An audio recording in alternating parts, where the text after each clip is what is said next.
Next, sir, we have an executive order on TikTok. From the first days of your administration, you've charged a team from your administration, led by Vice President Vance, with ensuring that we can preserve TikTok as a platform for the 170 million Americans who use it, while ensuring that their data is properly protected as required by law. With this executive order, you will be effectively bringing into effect the agreement that will save TikTok and ensure that it can operate safely and securely. So this is interesting because I had a very good talk with President Xi. A lot of respect for him. Hopefully he has a lot of respect for me too.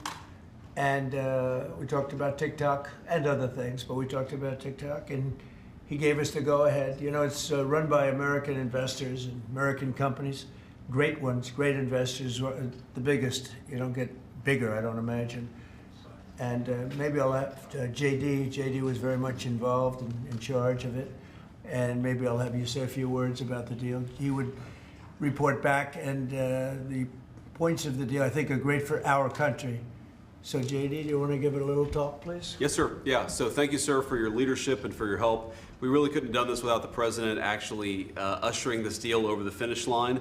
There was some resistance on the Chinese side, but the fundamental thing that we wanted to accomplish is that we wanted to keep TikTok operating, but we also wanted to make sure that we protected Americans' data privacy as required by law, both because it's the right thing to do, but also because it's a legal requirement of the law that was passed last year by Congress. So we think that we were able to do that. Of course, we're going to keep on working at it, but this deal really does mean that Americans can use TikTok, but actually use it with more confidence than they had in the past, because their data is going to be secure and it's not going to be used as a propaganda weapon against our fellow citizens. We're very excited about it.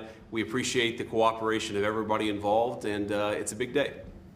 And I think I can say that especially the young people, they really wanted this to happen. They did not want to have TikTok close. And I got, you know, a little used to TikTok. I used it myself during the campaign, and it was very successful because you know how I did with the young voter. And Charlie helped me a lot too. And he said to me, you should go on TikTok. And it actually had, because we got record votes with the young voter, as you know, for the election. So I was a little bit prejudiced in that way toward TikTok. It was very good and very meaningful, but we have American investors taking it over, running it, highly sophisticated, including Larry Ellison. And Oracle, I guess, is going to play a very big role in terms of security, safety, and everything else. So we have very good controls. And literally, I would get a call from friends of mine who were fathers of young people saying, could you do me a favor? Could you get it approved, please? My son is driving me crazy.